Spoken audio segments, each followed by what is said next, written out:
بسم الله الرحمن الرحيم واذكر عبدنا أيوب إذ نادى ربه أني مسني الشيطان بنصب وعذاب اركض برجلك هذا مغتسل بارد وشراب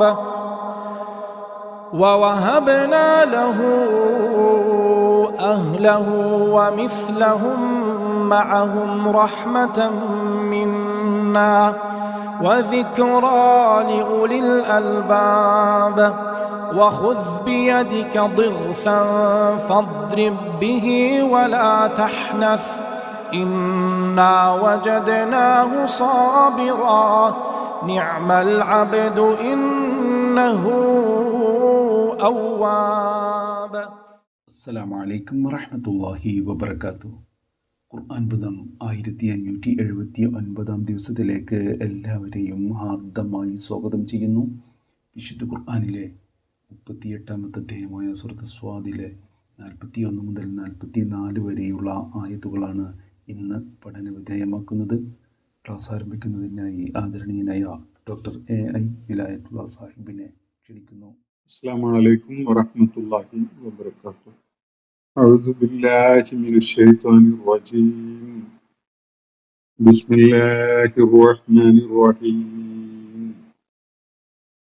واذكر عبدنا أيوب إذ نادى ربه أني مسني الشيطان بنصب وعذاب اركض برجلك هذا مغتسل بارد وشراب ووهبنا له أهله ومثلهم معهم رحمة منا وذكرى لأولي الألباب وخذ بيدك ضغثا فاضرب به ولا تحنث إنا وجدناه صابرا نعم العبد إنه أواب. صدق الله العلي العظيم. സൂറത്ത് സ്വാദിലെ 41 മുതൽ 44 വരെയുള്ള ആയത്തുകളാണ് ഞാൻ നിങ്ങളെ കേൾപ്പിച്ചിട്ടുള്ളത്. പിന്നിട്ട ഭാഗത്ത് നമ്മൾ ദാവൂദ് അലൈഹിസ്സലാമിനെയും അതുപോലെ സുലൈമാൻ അലൈഹിസ്സലാമിനെയും പരാമർശിച്ചുകൊണ്ടുള്ള കാര്യങ്ങളാണ് വായിക്കുകയുണ്ടായത്. സുലൈമാൻ അലൈഹിസ്സലാം അള്ളാഹുവിനോട് അതിവിശിഷ്ടമായ ചില അധികാരങ്ങളും സാധ്യതകളും ഒക്കെ നൽകാൻ ആവശ്യപ്പെടുകയുണ്ടായ കാര്യം അദ്ദേഹത്തിന് കാറ്റിനെയും ജിന്നുകളിൽപ്പെട്ട ശയാത്തീന്മാരെയും ഒക്കെ അള്ളാഹു അദ്ദേഹത്തിന്റെ സേവനത്തിന് വിധേയപ്പെടുത്തി കൊടുത്ത കാര്യവും അതുപോലെ ബന്ധപ്പെട്ട ചങ്ങലകളില് ബന്ധിതരായി നിർത്തപ്പെട്ടിരുന്ന തരം ആളുകളെയും ഒക്കെ സുലൈമാൻ അലൈഹിസ്സലാമിന് അള്ളാഹു ഒരു അതാ എന്നുള്ള നിലക്ക്, ഒരു സമ്മാനം എന്നുള്ള നിലക്ക് അദ്ദേഹത്തിന്റെ പ്രാർത്ഥനയ്ക്ക് ഉത്തരം ചെയ്തുകൊണ്ട് അത്തരം അത്യസാധാരണമായ ചില കാര്യങ്ങൾ ചെയ്തു കൊടുത്ത കാര്യം നമ്മൾ കാണുകയുണ്ടായി. അള്ളാഹുവിനോട് വലിയ അടുപ്പമുണ്ടായിരുന്ന, ഏറ്റവും നല്ല പരിണതി ഏറ്റുവാങ്ങാൻ സൗഭാഗ്യം സിദ്ധിച്ച അള്ളാഹുവിന്റെ വിശിഷ്ട ദാസന്മാരുടെ കൂട്ടത്തിൽപ്പെട്ട ദൈവിക ദൂതന്മാരിലെ ശ്രദ്ധേയനായ ഒരാളാണ് സുലൈമാൻ അലൈഹിസ്സലാം എന്ന കാര്യവും അള്ളാഹു അവിടെ പരാമർശിക്കുന്നത് നമ്മൾ കാണുകയുണ്ടായി. ഈ പ്രവാചകന്മാരെയൊക്കെ പരാമർശിക്കുന്നതിന്റെ താല്പര്യം ഈ സൂറത്തിന്റെ തുടക്കത്തിൽ ചർച്ചയിൽ വന്ന വിഷയങ്ങളുമായി ബന്ധപ്പെട്ടുകൊണ്ട് നബി സല്ലല്ലാഹു അലൈഹി വസല്ലം മക്കയിലെ പ്രത്യേകമായ സാഹചര്യത്തില് വളരെയേറെ സഹനം അവലംബിക്കേണ്ടതുണ്ട് എന്ന് അള്ളാഹു ഓർമ്മപ്പെടുത്തിക്കൊണ്ടാണ് ഈ വിവരണം തുടങ്ങുന്നത്. ഉസ്ബിറ അലാ മാ യഖൂലൂൻ എന്ന് പറഞ്ഞുകൊണ്ടാണ് 17-ാമത്തെ ആയത്ത് ദാവൂദ് അലൈഹി ഇസ്ലാമിനെ പരാമർശിച്ചുകൊണ്ടുള്ള കാര്യങ്ങൾ പറഞ്ഞു തുടങ്ങിയത്. അതിന്റെ തുടർച്ചയായിട്ടാണ് ഇന്ന് ഞാൻ നിങ്ങളെ കേൾപ്പിച്ചിട്ടുള്ള ആയത്തുകളിൽ അള്ളാഹു അയ്യൂബ് അലൈഹി ഇസ്ലാമിനെ പരാമർശിക്കുന്നത്. നമുക്ക് ആ ആയത്തുകൾ ശ്രദ്ധാപൂർവം മനസ്സിലാക്കാൻ വേണ്ടി ശ്രമിക്കാം. വദ്കുർ അബ്ദന അയ്യൂബ ഇദ് നാദ റബ്ബഹു അന്നി മസ്സനിയ ശൈത്വാനു ബിനുസുബിൻ വഅദാബ്. അയ്യൂബ് അലൈഹി ഇസ്ലാമിനെയാണ് അള്ളാഹു ഇവിടെ പരാമർശിക്കുന്നത്. വദ്കുർ അബ്ദന അയ്യൂബ, നമ്മുടെ ദാസൻ അയ്യൂബിനെ സ്മരിക്കുക, അയ്യൂബിനെ ഓർക്കുക. ഇദ് നാദ റബ്ബഹു, അദ്ദേഹം തന്റെ രക്ഷിതാവിനെ വിളിച്ച് പ്രാർത്ഥിച്ച ഒരു സന്ദർഭമുണ്ട്. പ്രത്യേകമായി സ്മരണ അർഹിക്കുന്ന, പ്രത്യേകം പരാമർശം അർഹിക്കുന്ന ഒരു കാര്യം. ഒരു നിർണായകമായ ഘട്ടത്തിൽ അദ്ദേഹം തന്റെ രക്ഷിതാവിനെ, തന്റെ റബ്ബിനെ വിളിച്ചുകൊണ്ട് പ്രാർത്ഥിക്കുകയുണ്ടായി. അദ്ദേഹം പറഞ്ഞ കാര്യമാണ് അള്ളാഹു ഇവിടെ ഉദ്ധരിക്കുന്നത്. അന്നി മസ്സനിയ ശൈത്വാനു ബിനുസുബിൻ വഅദാബ്. പിശാച്, ശൈത്വാൻ ദുരിതവും ദണ്ഡനവും ഏൽപ്പിച്ചുകൊണ്ട് തന്നെ സ്പർശിച്ചിരിക്കുന്നു എന്ന് പറഞ്ഞുകൊണ്ടാണ് അയ്യൂബ് അലൈഹിസ്സലാം അള്ളാഹുവിനോട് പ്രാർത്ഥിക്കുന്നത്. ദുരിതവും ദണ്ഡനവും എന്ന് പറഞ്ഞാൽ ശാരീരികമായും മാനസികമായും അദ്ദേഹത്തിന് വലിയ വേദന അനുഭവപ്പെടാൻ കാരണമായ, വലിയ നിരാശയും വിഷമവും പ്രതീക്ഷ അറ്റുപോയ ഒരവസ്ഥയുമൊക്കെ സൃഷ്ടിച്ച ഒരു സാഹചര്യം, ഒരു കാര്യമാണ് അദ്ദേഹം ഇവിടെ പരാമർശിക്കുന്നത്. ഇവിടെ പിശാച് അന്നി മസ്സനിയ ശൈത്താനും, അതിന്റെ ആ വാക്കുകളുടെ അർത്ഥതലം പരിശോധിക്കുമ്പോൾ തന്നെ പിശാച് സ്പർശിക്കുകയുണ്ടായി. നുസുബും അദാബും വരുന്ന വിധത്തിൽ ഉണ്ടാക്കിക്കൊണ്ട് എന്നാണ് അതിന്റെ ഭാഷാപരമായി നൽകപ്പെടുന്ന അല്ലെ ലഭിക്കുന്ന അർത്ഥം. അപ്പോ പിശാചാണ് അദ്ദേഹത്തിന് നുസുബും അദാബും ഉണ്ടാക്കിയിട്ടുള്ളത്. ഈ കാര്യമാണ് അയ്യൂബ് അലൈഹിസ്സലാം പറയുന്നത്. അപ്പോ അള്ളാഹുലേക്കാണ് അദ്ദേഹം തന്റെ വിഷമങ്ങളൊക്കെയും തന്നെ തിരിച്ചു വെച്ചുകൊണ്ട് പറയുന്നത്. എന്നെ പിശാച് രണ്ട് നിലക്ക് ദ്രോഹിച്ചിരിക്കുന്നു എന്നാണ് പറയുന്നത്. നുസുബും അദാബും. അദാബ് എന്നത്, ഇത് രണ്ടും തന്നെ പരസ്പര പൂരകങ്ങളായ അല്ലെങ്കിൽ കോംപ്ലിമെന്ററി ആയ പദങ്ങളായിട്ട് മനസ്സിലാക്കാം. ദുരിതവും ദണ്ഡനവും ദണ്ഡനം എന്നത് ശാരീരികമായി അനുഭവിക്കുന്ന വേദനയും പ്രയാസവും വിഷമവും ഒക്കെ ആയിട്ട് കാണാം. അതുപോലെ നുസുബ് എന്നത് അതുകൊണ്ടുണ്ടായിട്ടുള്ള മാനസികമായ വിഷമം, അദ്ദേഹത്തിന്റെ മനസ്സിന് അനുഭവപ്പെട്ട വല്ലാത്ത വിഷമവും വേദനയും ഒക്കെ ആയിട്ടും മനസ്സിലാക്കാം. പക്ഷെ ഇത് രണ്ടും അങ്ങോട്ടും ഇങ്ങോട്ടും മാറി ഉപയോഗിച്ചു എന്നതുകൊണ്ട് പറയത്തക്ക പ്രശ്നമൊന്നുമില്ലാത്ത പദങ്ങളാണ്. അപ്പൊ പിശാച് തന്നെ നുസുബും അദാബും, ദുരിതവും ദണ്ഡനവും ഏൽപ്പിച്ചുകൊണ്ട് സ്പർശിച്ചിരിക്കുന്നു എന്നതാണ് അയ്യൂബ് അലൈഹി ഇസ്ലാം പറയുന്നത്. വേറൊരിടത്ത് അന്നി മസ്സനിയൽ ദുർറു എന്ന് അയ്യൂബ് അലൈഹി ഇസ്ലാം പ്രാർത്ഥിക്കുന്ന ഖുർആൻ ഉദ്ധരിക്കുന്നുണ്ട്. അവിടെ പിശാചിനെ പരാമർശിക്കുന്നില്ല. അപ്പോ അയ്യൂബ് അലൈഹി ഇസ്ലാം നേരിട്ടിരുന്ന ഒരു രോഗാവസ്ഥ ബൈബിളിൽ അതിന്റെ ചെറിയ വിവരണങ്ങളൊക്കെ ലഭിക്കുന്നുണ്ട്. അദ്ദേഹത്തിനൊരു ചർമ്മരോഗം പിടിപെട്ടിരുന്നു. ദേഹമാസകലം വ്രണങ്ങൾ ഉണ്ടായിക്കൊണ്ട് ആളുകള് അടുത്തൊന്നും നിൽക്കാത്ത വിധത്തിലുള്ള ഒരു ദുരിതപൂർണമായ ഒരു അവസ്ഥ അദ്ദേഹത്തിന് വന്നുപെട്ടു എന്നാണ് ബൈബിളിൽ നിന്ന് മനസ്സിലാക്കാൻ കഴിയുന്നത്. അതിന്റെ വിശദാംശങ്ങൾ ഖുർആൻ നൽകുന്നില്ല.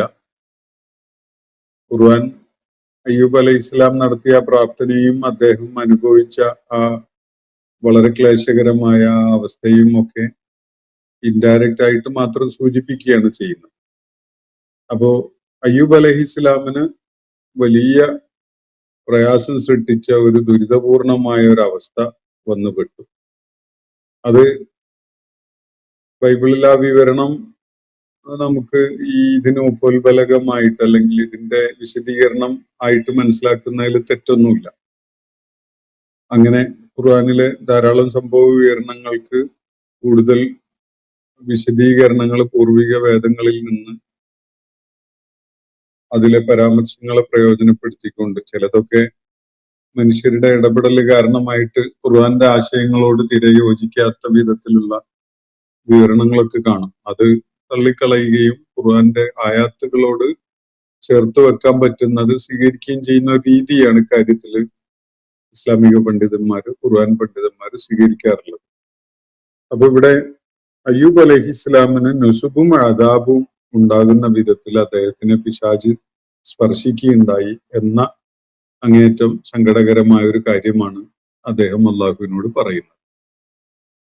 അദ്ദേഹത്തിന് ഒരു ചർമ്മരോഗം ഉണ്ടായി, ദേഹമാസകലം അത് പടർന്നു പിടിച്ചു, അത് വ്രണങ്ങളായി മാറി, അത് വല്ലാത്ത ദുർഗന്ധം ഉണ്ടാക്കുന്നതും അതുപോലെ അദ്ദേഹത്തിനെ പരിചരിക്കാൻ ഉണ്ടായിരുന്ന എല്ലാവരും തന്നെ അദ്ദേഹത്തെ വിട്ടകന്ന് പൊയ്ക്കളയുകയും മക്കൾ വരെ അദ്ദേഹത്തെ ഉപേക്ഷിച്ചു പോവുകയും അദ്ദേഹത്തിന്റെ ഭാര്യ മാത്രമായി അദ്ദേഹത്തോടൊപ്പം അദ്ദേഹത്തിനെ സഹായിക്കാനായിട്ടോ പരിചരിക്കാനായിട്ടോ ഒക്കെ ഉണ്ടായിരുന്നത് ഭാര്യയ്ക്ക് പോലും വലിയ മടുപ്പുണ്ടാക്കുന്ന ഒരവസ്ഥ ആണ് ഉണ്ടായിരുന്നത്.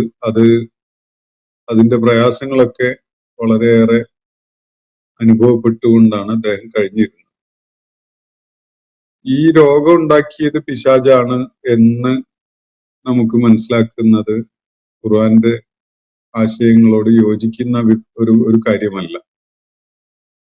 കാരണം അങ്ങനെ പിശാചിന് മനുഷ്യന്റെ ശരീരത്തിൽ ഇടപെട്ട് അല്ലെ മനുഷ്യന്റെ തീരുമാനങ്ങൾ എടുക്കുക എന്നത്, എന്നിട്ട് ഇപ്പോ ഒരു വഴിക്ക് നടന്നു പോകുന്ന ഒരാളെ തടഞ്ഞു നിർത്തുക എന്നുള്ളതൊന്നും പിശാചിന് കഴിയില്ല. പിശാച് പ്രേരിപ്പിക്കുകയുള്ളൂ. അതാണ്, പ്രേരണയാണ്, സമ്മർദ്ദമാണ്, അതുപോലെ പ്രലോഭനമാണ് പിശാചിന് ചെയ്യാൻ സാധിക്കുന്ന ഒരേ ഒരു കാര്യം. അത് വിചാരണയുടെ സന്ദർഭത്തില് പിശാച് മനുഷ്യനോടായിട്ട് പറയുന്നുണ്ട്, നിങ്ങളുടെ മേലെ എനിക്കൊരു അധികാരവും ഉണ്ടായിരുന്നില്ല. നിങ്ങൾക്ക് വേണമെങ്കിൽ ഞാൻ പ്രേരിപ്പിച്ചിരുന്നതിൽ നിന്ന് വ്യത്യസ്തമായി ഞാൻ ആവശ്യപ്പെട്ട കാര്യങ്ങൾക്ക് നേരെ വിപരീതമായ കാര്യങ്ങളൊക്കെ ചെയ്യാമായിരുന്നതാണ്. പക്ഷെ ഞാൻ നിങ്ങളോട് പറഞ്ഞു നോക്കി, നിങ്ങൾ എന്റെ കൂടെ അങ്ങ് കൂടി. ഇതാണ് ഉണ്ടായത്. എനിക്ക് നിങ്ങളുടെ മേലൊരു അധികാരമൊന്നും ഉണ്ടായിരുന്നില്ല. എനിക്ക് നിങ്ങളെ എന്തെങ്കിലുമൊക്കെ വിധത്തിൽ ചെയ്യിക്കുക എന്നതൊന്നും സാധിക്കുമായിരുന്നില്ല. പ്രേരിപ്പിക്കാനും പ്രലോഭിപ്പിക്കാനും ഒക്കെ മാത്രമേ സാധിക്കുകയുള്ളൂ എന്ന് ഖുർആൻ വ്യക്തമായിട്ട് പറയുന്നത് നമുക്ക് കാണാൻ കഴിയും. ഇപ്പോ ഇത്തരം പല ചർച്ചകളും നമ്മുടെ കേരളത്തിലെ ഇസ്ലാമിക സമൂഹത്തില് അങ്ങനെ ജിന്നുകളിൽപ്പെട്ട പിശാചുക്കൾ ഉണ്ടാക്കുന്ന ദ്രോഹത്തെ കുറിച്ചൊക്കെയുള്ള പല വിധത്തിലുള്ള അടിസ്ഥാനരഹിതമായ പല ചർച്ചകളും നടക്കുന്നതൊക്കെ സമീപകാലത്ത് കേരളത്തിൽ നമ്മൾ കണ്ടതാണ്. പിശാച് ശരീരത്തിൽ കയറി നമ്മളെ കൊല്ലുന്നതിന് പോലും മുതിർന്നു കളയും എന്നൊക്കെയുള്ള വിധത്തില് അതിനെ വായിക്കുകയും മനസ്സിലാക്കുകയൊക്കെ ചെയ്യുന്ന ആ ഒരു എക്സ്റ്റെന്റോളൊക്കെ ആളുകൾ പോയത് കണ്ടിട്ടുണ്ട്.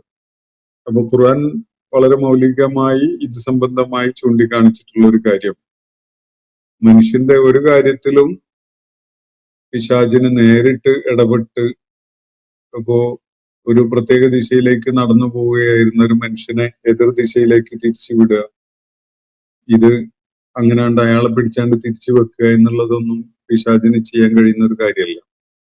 പിശാച് മനസ്സിനെയാണ് സ്വാധീനിക്കുക, പ്രേരണ ഉണ്ടാക്കുക, സമ്മർദ്ദം ഉണ്ടാക്കുക, പിശാച് പല പ്രലോഭനങ്ങളിലും പെടുത്തുക.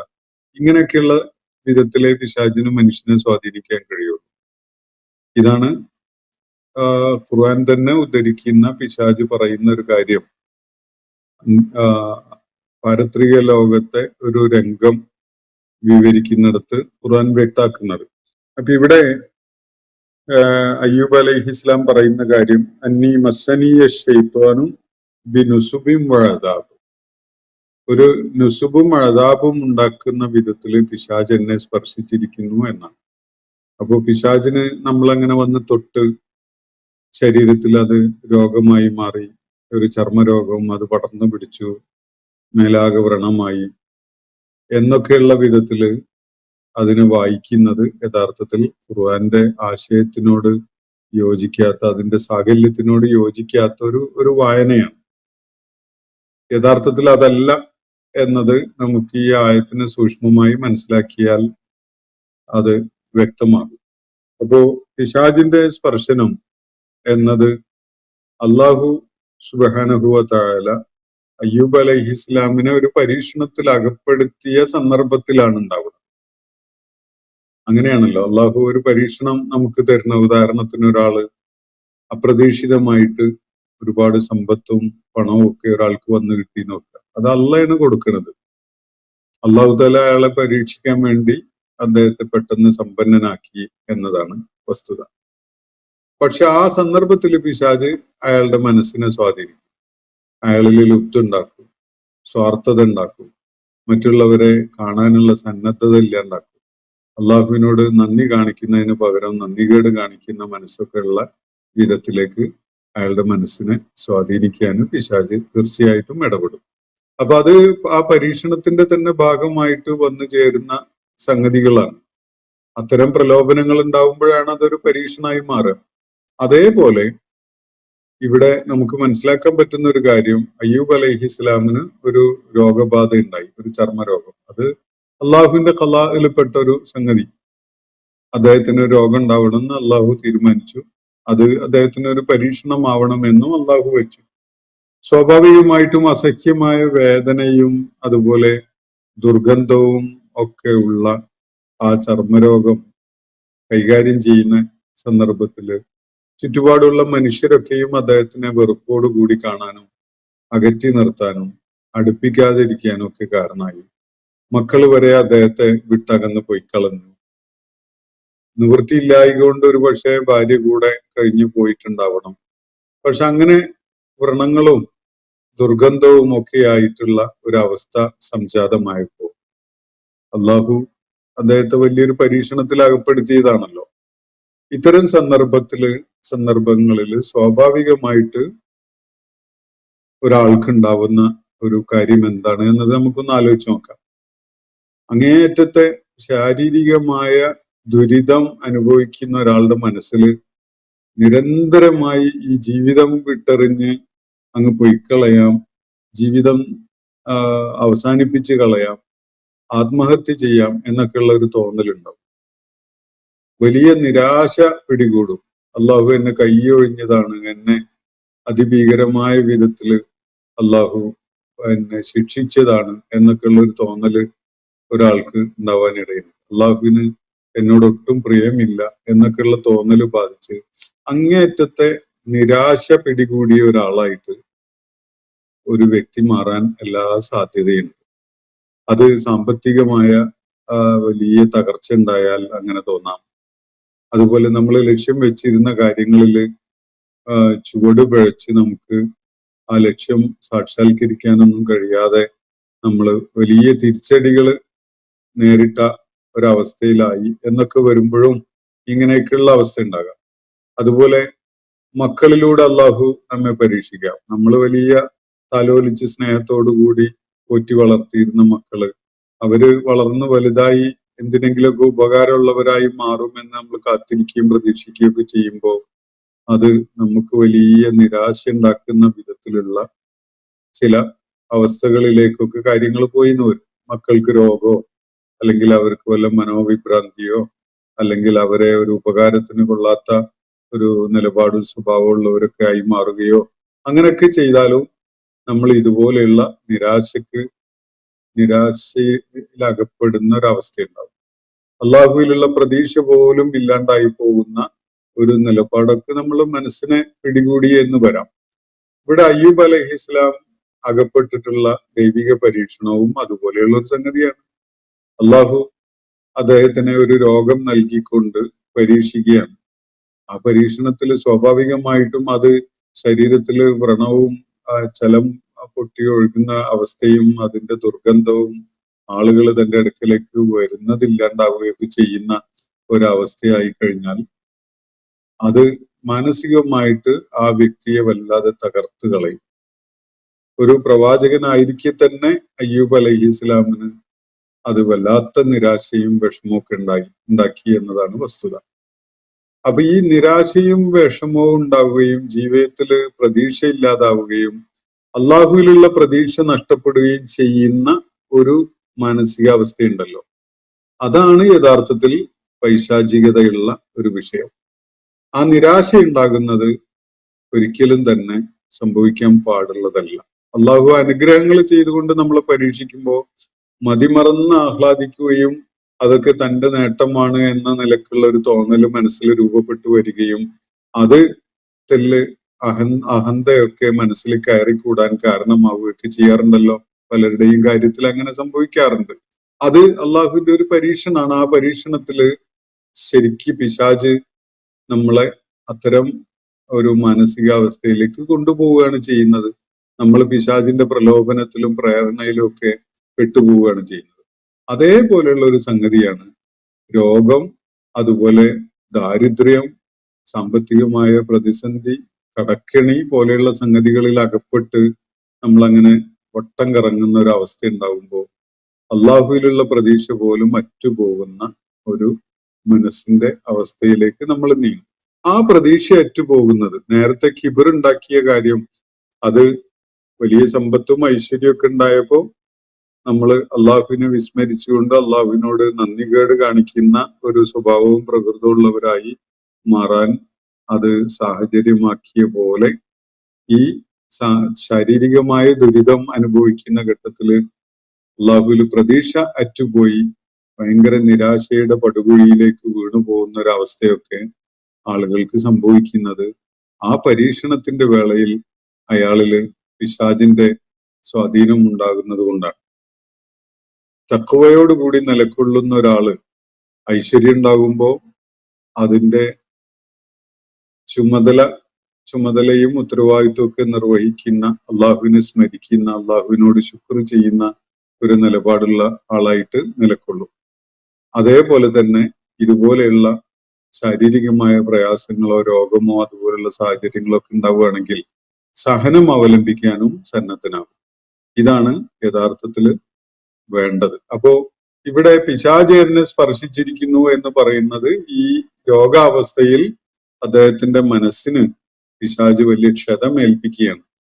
അദ്ദേഹത്തിന്റെ മനസ്സിനെ വല്ലാതെ തളർത്തി കളഞ്ഞ കാര്യമാണ് അദ്ദേഹം അള്ളാഹുവിന്റെ മുന്നിൽ ഉണർത്തുന്നത് എന്നതാണ് നമുക്ക് മനസ്സിലാക്കാൻ പറ്റുന്നത്. അല്ലാതെ രോഗം ഉണ്ടാക്കിയത്, ആ വ്രണം ഉണ്ടായ, ചർമ്മരോഗം ഉണ്ടായി അങ്ങനെയുള്ള പ്രശ്നത്തിൽ അകപ്പെട്ടത് പിശാച് ഉണ്ടാക്കിയതാണ് എന്ന നിലക്ക് മനസ്സിലാക്കുന്നത് ഒട്ടും ശരിയല്ലാത്തൊരു വായനയാണ് എന്നതാണ് അത് സംബന്ധമായി ഞാൻ ഈ ആയത്തിന്റെ വിശദീകരണം എന്നുള്ള നിലക്ക് ഞാൻ മനസ്സിലാക്കുന്നത്. അപ്പൊ നുസുബും അദാബും അദ്ദേഹത്തിന് നേരിടേണ്ടി വന്നു. അതിന്റെ കാരണത്താൽ അദ്ദേഹം അങ്ങേയറ്റത്തെ നിരാശയിലും പ്രതീക്ഷയറ്റ അവസ്ഥയിലും അകപ്പെട്ടു എന്നത് ആ ദുരിതപൂർണമായ അവസ്ഥയിൽ അദ്ദേഹത്തെ പിശാച് സ്വാധീനിക്കുന്നതിന്റെ ഒരു ലക്ഷണമായിട്ടാണ് അദ്ദേഹം തിരിച്ചറിയുന്നത്. അതുകൊണ്ടാണ് അദ്ദേഹം അള്ളാഹുവിലേക്ക് പശ്ചാത്തപിച്ചുകൊണ്ടും അള്ളാഹുവിലേക്ക് സഹായം തേടിക്കൊണ്ടും ഒക്കെ ഇവിടെ പ്രാർത്ഥനയിൽ ഏർപ്പെട്ടുകൊണ്ട് തിരിയുന്നത്. അപ്പോ അദ്ദേഹം അള്ളാഹുവിനെ വിളിച്ച്, തന്റെ റബ്ബിനെ വിളിച്ചുകൊണ്ട് പറഞ്ഞ കാര്യം ഇതാണ്: ഇതിനാദാ റബ്ബഹു അന്നീ മസ്സനിയ ശൈത്വാനു ബിനുസുബിം വഅദാബ്. പിശാച് എന്നെ ഈ ദുരിതവും ദണ്ഡനവും ഏൽപ്പിക്കുന്ന വിധത്തിൽ സ്പർശിച്ചിരിക്കുന്നു എന്നാണ് ഇവിടെ പറയുന്ന കാര്യം. അപ്പോ ഈ രോഗാവസ്ഥയിൽ പിശാച് തന്നെ വളരെ മാനസികമായി ദൗർബല്യമുള്ള ആളായി മാറാൻ കാരണമാകുന്ന വിധത്തില് എന്നെ സ്വാധീനിക്കുന്നു എന്ന കാര്യമാണ് ഇവിടെ അയ്യൂബ് അലൈഹിസ്സലാം അള്ളാഹുവിനോട് പറയുന്നത്. അപ്പൊ അള്ളാഹു അദ്ദേഹത്തിന് നൽകുന്ന മറുപടിയാണ് തുടർന്നുള്ള ആയത്തിൽ നമുക്ക് കാണാൻ കഴിയുക. ഉർഖുദ് ബി റിജ്ലിക, നീ നിന്റെ കാല് അടിച്ചുകൊണ്ടിരിക്കുക, നിലത്ത് തറയില് നിന്റെ പാദങ്ങൾ അടിക്കുക. ഉർഖുദ് ബി റിജ്ലിക, നിന്റെ രിജില്, നിന്റെ കാലുകളെ നിലത്തടിച്ചുകൊണ്ടിരിക്കുക, മണ്ണിലടിക്കുക. എന്നിട്ട് തുടർന്ന് പറയുന്നത് ഹാദാ മുഗ്തസലും ബാരിദുൻ വശറാബ്.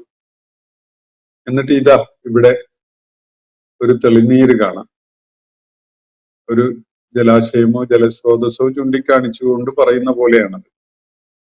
ഹാദാ മുഗ്തസലുൻ ബാരിദും വശറാബ്. ഇത് മുഗ്തസലാണ്. മാ എന്ന വാക്ക് അവിടെ ഉപയോഗിക്കാതെയാണ് ഈ വിവരണം അല്ലാഹു നടത്തുന്നത്. മുഗ്തസൽ എന്ന് പറഞ്ഞാൽ കഴുകാൻ, ശുദ്ധിയാക്കാൻ, കുളിക്കാനൊക്കെ ഉപയോഗിക്കാവുന്ന വെള്ളം, അതാണ് മുഗ്തസൽ. യഥാർത്ഥത്തിൽ മാ ഉൻ മുഗ്തസലുൻ എന്ന് പറയുന്നതാണ് അതിന്റെ ഒരു പൂർണ്ണമായ രൂപം.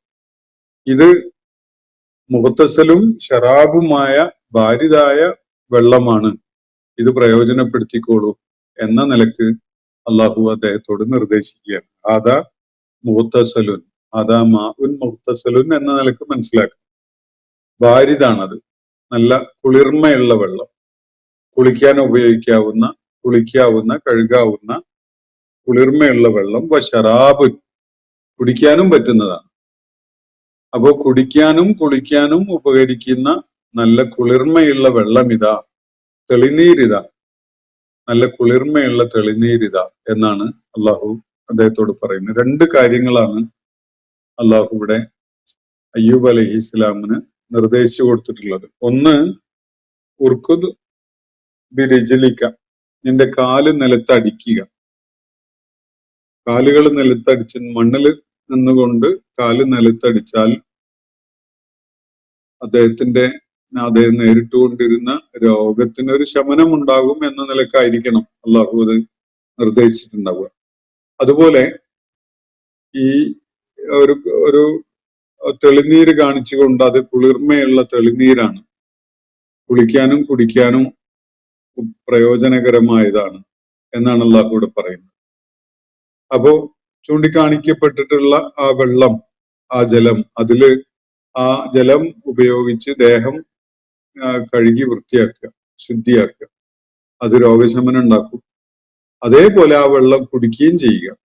അപ്പൊ ഈ മൂന്ന് കാര്യങ്ങൾ ചെയ്തു കഴിഞ്ഞാൽ അയ്യൂബ് അലൈഹിസ്സലാം ആ ഘട്ടത്തിൽ നേരിട്ടിരുന്ന ദുരിതപൂർണമായ ആ ശാരീരിക അവസ്ഥ നീങ്ങിക്കിട്ടും എന്ന നിലക്കൊരു നിർദ്ദേശം അദ്ദേഹത്തിന് അള്ളാഹു നൽകിയതായിട്ടാണ് ഇവിടെ നമുക്ക് മനസ്സിലാക്കാൻ പറ്റുന്നത്.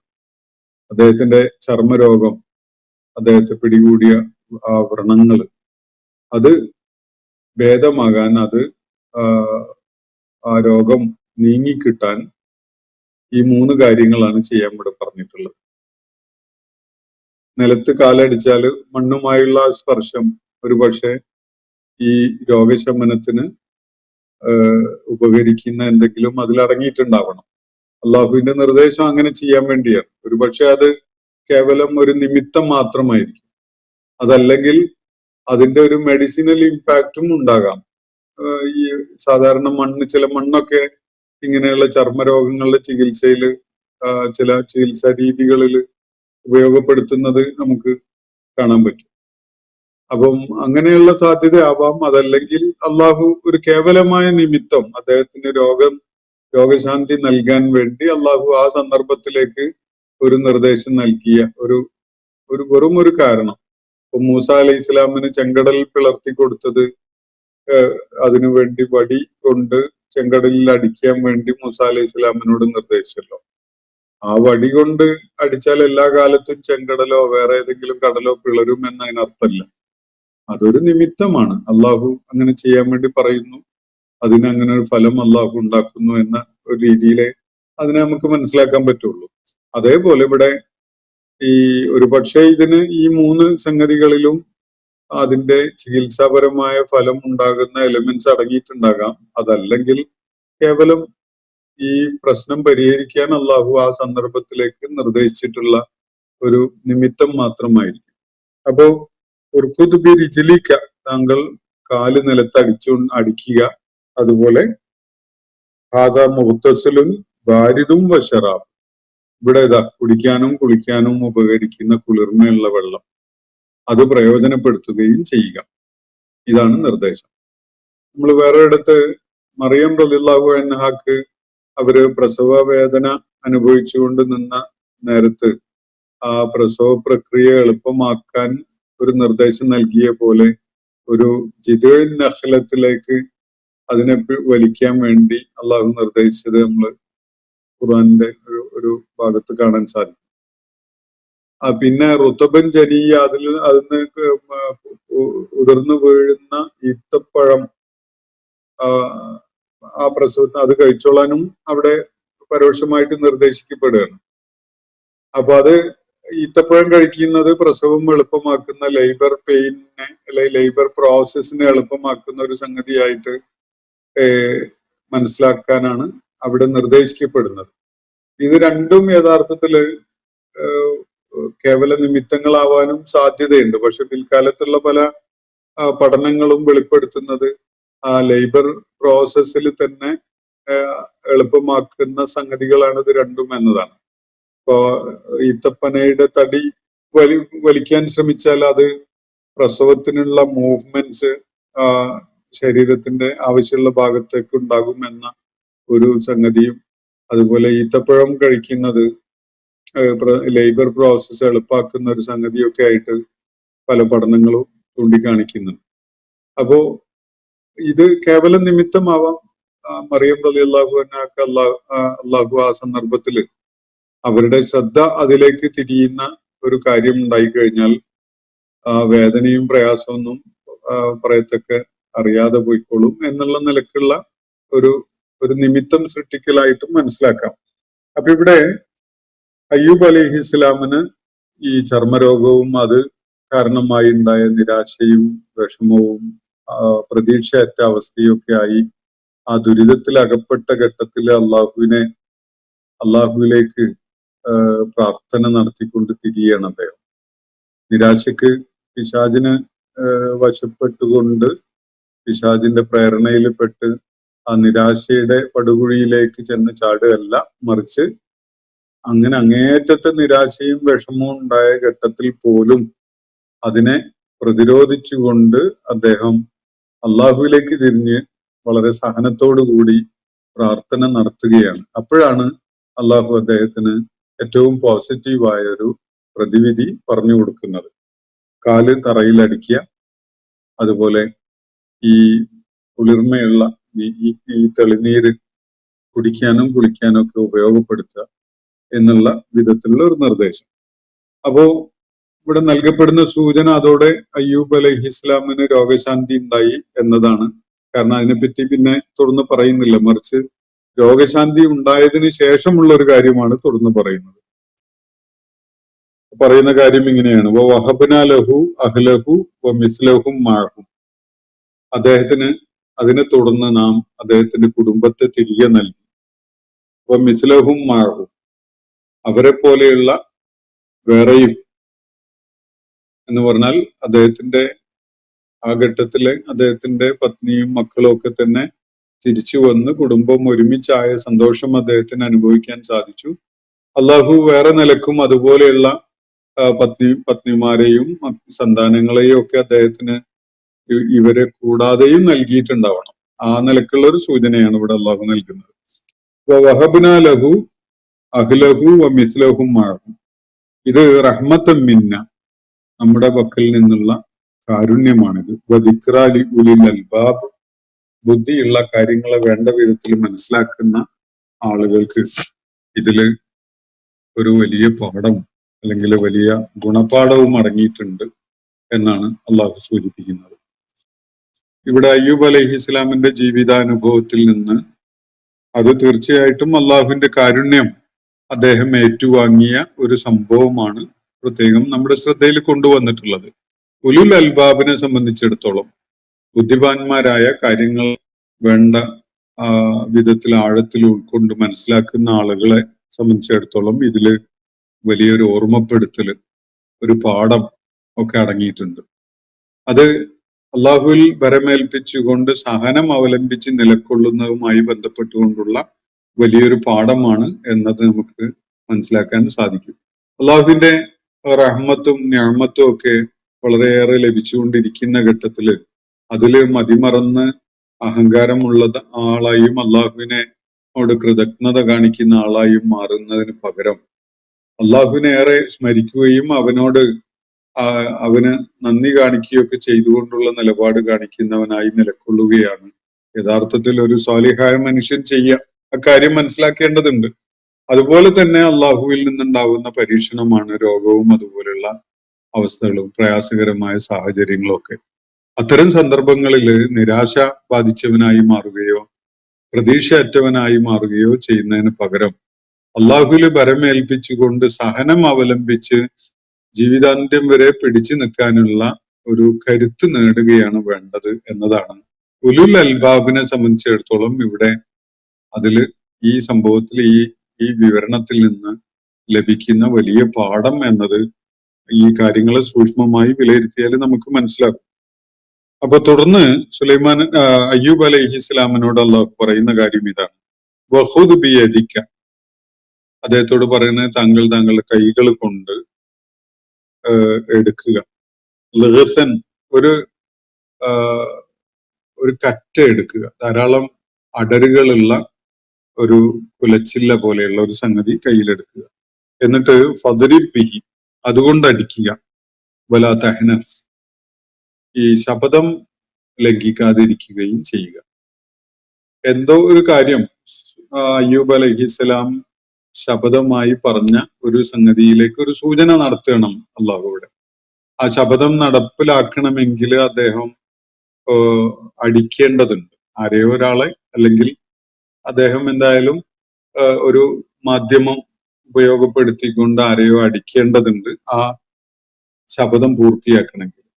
അപ്പൊ അതില് അദ്ദേഹം വൈമനസ്യം കാണിച്ചുകൊണ്ട് നിൽക്കുകയാണ്. നേരത്തെ അദ്ദേഹം അങ്ങനെ ശപഥം ചെയ്ത സന്ദർഭത്തിൽ അങ്ങനെ അദ്ദേഹം ഉദ്ദേശിച്ചിരുന്നു. പക്ഷെ പിന്നീട് രോഗമുക്തി ഉണ്ടായ ഒരു ഘട്ടത്തിൽ അത്രത്തോളം ആ ഒരു നടപടിയിലേക്ക് പോകാനുള്ള മനസ്സും അദ്ദേഹത്തിനില്ല. അതിന്റെ ഒരു വിഷമം അദ്ദേഹം അനുഭവിച്ചുകൊണ്ടിരിക്കുകയാണ്. ആ സന്ദർഭത്തിലാണ് അള്ളാഹു ഇടപെട്ടുകൊണ്ട് ഒരു നിർദ്ദേശം നൽകുന്നത്, താങ്കളുടെ കൈകൊണ്ടൊരു ലേസ് കയ്യിലെടുക്കുക എന്ന് പറഞ്ഞാൽ ധാരാളം അടരുകളുള്ള ഒരു കുലച്ചില്ലയോ കതിർ കുലയോ അല്ലെങ്കിൽ ഒരു കറ്റയോ ഒക്കെ കയ്യിലെടുക്കുക. എന്നിട്ട് അതുകൊണ്ട് അടിക്കുക. വലാ തഹ്നസ്, ശപഥം ലംഘിക്കേണ്ടതില്ല. ഇതാണ് നൽകപ്പെടുന്ന നിർദ്ദേശം. ഇന്നാ വജദ്നാഹു സ്വാബിറൻ, തീർച്ചയായിട്ടും അദ്ദേഹത്തിനെ നാം കാണുകയുണ്ടായത് വലിയ സഹനമുള്ളവനായിട്ടാണ്, വലിയ ക്ഷമ കാണിക്കുന്ന ഒരാളായിട്ടാണ് അദ്ദേഹത്തെ കാണുകയുണ്ടായത്. അദ്ദേഹത്തിന്റെ സഹനത്തെ തെറ്റിച്ചു കളയാനും അദ്ദേഹത്തെ നിരാശയുടെ പടുകുഴിയിലേക്ക് ചാടിക്കാനൊക്കെ ആയിട്ട് പിശാച് തലങ്ങും വലങ്ങും അദ്ദേഹത്തിന്റെ മേൽ സമ്മർദ്ദവുമായിട്ട് പ്രേരണയുമായി പ്രലോഭനവുമായി വരികയുണ്ടായിട്ടുണ്ട്. പക്ഷെ അതിലൊന്നും അദ്ദേഹം ചെന്ന് ചാടുകയല്ല ചെയ്തിട്ടുള്ളത്. അള്ളാഹുവിലേക്ക് ആവലാതി പറയുകയാണ്, അള്ളാഹുവിനോട്, അള്ളാഹുവിന്റെ നേരെ തിരിഞ്ഞുകൊണ്ട്, പടച്ചവനെ എന്നെ ഇപ്പൊ പിശാചും വേട്ടയാടാൻ തുടങ്ങിയിരിക്കുകയാണ്. രോഗമേതായാലും ഉണ്ട്, അതിന്റെ ദുരിതം ഞാൻ അനുഭവിച്ചും കൊണ്ടിരിക്കുന്നുണ്ട്. അതിന്റെ കൂടെ എന്റെ മനസ്സിനെ തളർത്തിക്കളയുന്ന വിധത്തിലുള്ള പിശാചിന്റെ ഇടപെടലും ഉണ്ടാവുകയാണ്. അതുകൊണ്ട് നീ എന്നെ രക്ഷപ്പെടുത്തണേ എന്ന് പറഞ്ഞുകൊണ്ടാണ് അയ്യൂബ് അലൈഹിസ്സലാം പ്രാർത്ഥിക്കുന്നത്. ആ പ്രാർത്ഥനക്ക് അള്ളാഹു ഉടനടി മറുപടി നൽകി. നിലത്ത് കാലടിക്കുക, ഈ തെളിനീര് കൊണ്ട് ദേഹം കഴുകി വൃത്തിയാക്കുക, അത് കുടിക്കുകയും ചെയ്യുക. എന്നിട്ട് അതോടുകൂടി നിന്റെ രോഗത്തിന് ശമനം ഉണ്ടാവും, രോഗം മാറിക്കിട്ടും. തുടർന്ന് അള്ളാഹു വിവരിക്കുന്ന കുടുംബമൊക്കെ തിരിച്ചു വന്നല്ലോ. ആ ദുർഗന്ധവും ആ വ്രണപ്പെട്ട അവസ്ഥയും ഒക്കെ മാറി, ഭാര്യയും കുട്ടികളൊക്കെ തിരിച്ചു വന്നു. പിന്നീട് കൂടാതെയും വീണ്ടും അദ്ദേഹത്തിന് ഭാര്യമാരും സന്താനങ്ങളൊക്കെ ഉണ്ടാകാൻ സാഹചര്യം ഒരുങ്ങുകയും ചെയ്തു. അദ്ദേഹത്തിന് അള്ളാഹു അതിലേറെയും കൊടുത്തു എന്നാണ് ഇവിടെ പറയുന്നത്. എന്നിട്ട് അദ്ദേഹത്തിന്റെ നടപ്പിലാക്കാൻ മടിച്ചു നിന്ന ഒരു ശപഥത്തിന്റെ കാര്യം സൂചിപ്പിച്ചുകൊണ്ട് പറയുന്നത്, അത് ധാരാളം ഇണറുകളുള്ള ഒരു കറ്റ എടുത്തുകൊണ്ട് ആ അടി നടപ്പിലാക്കുക, ആ ശപഥം നടപ്പിലാക്കുക, ആ ശപഥം ലംഘിക്കേണ്ടതില്ല എന്നാണ് അള്ളാഹുവിടെ സൂചിപ്പിക്കുകയുണ്ടായത്. ഇന്നാ വജദ്നാഹു സ്വാബിറ, തീർച്ചയായിട്ടും അദ്ദേഹത്തെ നാം കണ്ടത് വളരെയേറെ സബുർ കാണിക്കുന്ന ഒരാളായിട്ടാണ്. നിഅമൽ അബ്ദ്, എത്ര അനുഗ്രഹീതനായ, എത്ര സുഹൃതവാനും ഉത്കൃഷ്ടനുമായ ഒരു ദാസനാണ് അദ്ദേഹം. ഇന്നഹു അവ്വാബ്, അദ്ദേഹം ഏറെ പശ്ചാത്തപിച്ച് മടങ്ങുന്നവനാണ്. തീർച്ചയായിട്ടും അള്ളാഹു അങ്ങേയറ്റത്തെ ആഹ്ലാദം പ്രകടിപ്പിച്ചുകൊണ്ടാണ് അയ്യൂബ് അലൈഹിസ്സലാമിനെ അദ്ദേഹത്തിന്റെ ദുരിതക്കയത്തിൽ നിന്ന് രക്ഷപ്പെടുത്തിയിട്ട് അദ്ദേഹത്തെ അപ്രീഷിയേറ്റ് ചെയ്തുകൊണ്ട് ഇവിടെ പറയുന്നത്. എന്തൊരു വലിയ സൗഭാഗ്യമാണ് അള്ളാഹു അദ്ദേഹത്തെ കുറിച്ച് പറയുന്ന ഈ വാക്കുകൾ അദ്ദേഹത്തിന് കേൾക്കാൻ സാധിക്കുന്നു എന്നത് നമുക്കൊന്ന് ആലോചിച്ച് നോക്കാം. നിഅമൽ അബ്ദ് എന്നാണ് അള്ളാഹു പറഞ്ഞിട്ടുള്ളത്. എത്ര അനുഗ്രഹീതനായ, എത്ര ഉത്കൃഷ്ടനായ, എത്ര നല്ല അടിമ.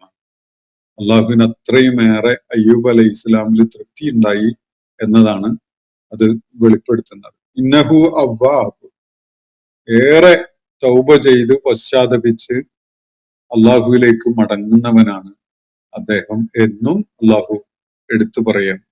ജീവിതത്തിൽ പിഴവുകൾ പറ്റിപ്പോയവരായിരിക്കും ഒട്ടുമിക്ക ആളുകളും. ആദമിന്റെ മക്കളൊക്കെയും തന്നെ ഖത്താഊനാണ് എന്ന് പറഞ്ഞാൽ പെശക് പറ്റുന്നവരാണ്. ഖൈറുൽ ഖത്താഈന തവ്വാബൂൻ ആണ്. ഏറ്റവും ഉത്തമരായ ഈ പെശക് പറ്റുന്ന തരത്തിലുള്ള മനുഷ്യര്, അവരിൽ ഏറ്റവും ഉത്തമരായത് തൗബ ചെയ്ത് അള്ളാഹുവിലേക്ക് മടങ്ങുന്നവരാണ് എന്നതും നബി സല്ലല്ലാഹു അലൈഹി വസല്ലം ഒരു ഹദീസിലൂടെ വ്യക്തമാക്കിയത് നമ്മൾ കണ്ടിട്ടുള്ളതാണ്. ഇവിടെ അയ്യൂബ് അലൈഹി ഇസ്ലാമിന്റെ മനസ്സിന്റെ ആ ഉയർച്ച താഴ്ചകളെ പരാമർശിച്ചുകൊണ്ടാണ് അള്ളാഹു ഇവിടെ പറയുന്നത്. ദുരിതം ഉണ്ടാവുമ്പോ, പ്രയാസങ്ങൾ നേരിടുമ്പോൾ തീർച്ചയായിട്ടും എല്ലാവരും അതിന്റെ ഒരു വിഷമവും നിരാശയും പ്രതീക്ഷയറ്റ അവസ്ഥയിലൊക്കെ അകപ്പെടും.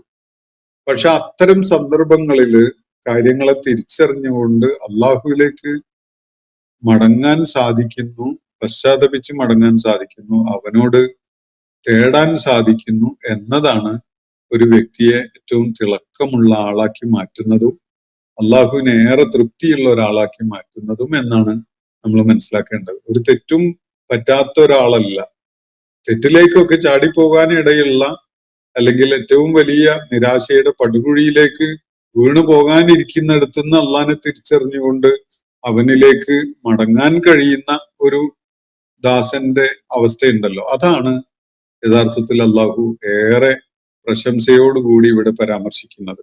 നിഅമൽ അബ്ദ് ഇന്നഹു അവ്വാബ് എന്നാണ് ഇവിടെ അള്ളാഹു അയ്യൂബ് അലൈഹി ഇസ്ലാമിനെ പരാമർശിച്ചുകൊണ്ട് പറയുകയുണ്ടായത്. ഇവിടെ ഈ ശപഥം നടപ്പിലാക്കാനുള്ള ഒരു തന്ത്രവും അള്ളാഹു പറഞ്ഞു കൊടുത്തൊരു കാര്യം നമ്മൾ ഈ അവസാന ആയത്തിൽ 44-ാമത്തെ ആയത്തിൽ കാണുകയുണ്ടായി. അതിന്റെ വിശദാംശങ്ങൾ അല്പം അതിന്റെ പശ്ചാത്തലമൊക്കെ ഉൾക്കൊണ്ടുകൊണ്ട് മനസ്സിലാക്കേണ്ടതുള്ളതായതുകൊണ്ട് ആ ഒരു ഭാഗത്തിന്റെ വിശദീകരണം ഞാൻ അടുത്ത ദിവസം നിർവഹിക്കാം എന്ന് സൂചിപ്പിച്ചുകൊണ്ട് ഇന്നത്തെ സെഷൻ അവസാനിപ്പിക്കുകയാണ്. വാഖിറു ദഅ്വാനാ അനിൽ ഹംദുലില്ലാഹി റബ്ബിൽ ആലമീൻ. അസ്സലാമു അലൈക്കും വറഹ്മത്തുള്ളാഹി വബറകാതുഹു. ഇന്നത്തെ ഖുർആൻ പദം ഇവിടെ സമാപിക്കുന്നു. ഖുർആൻ പഠനത്തിൽ പങ്കെടുത്ത എല്ലാവർക്കും അല്ലാഹു അർഹമായ പ്രതിഫലം നൽകി അനുഗ്രഹിക്കട്ടെ. വആഖിറു ദഅ്വാനാ അനിൽ ഹംദുലില്ലാഹി റബ്ബിൽ ആലമീൻ. അസ്സലാമു അലൈക്കും വറഹ്മത്തുള്ളാഹി വബറകാതുഹു.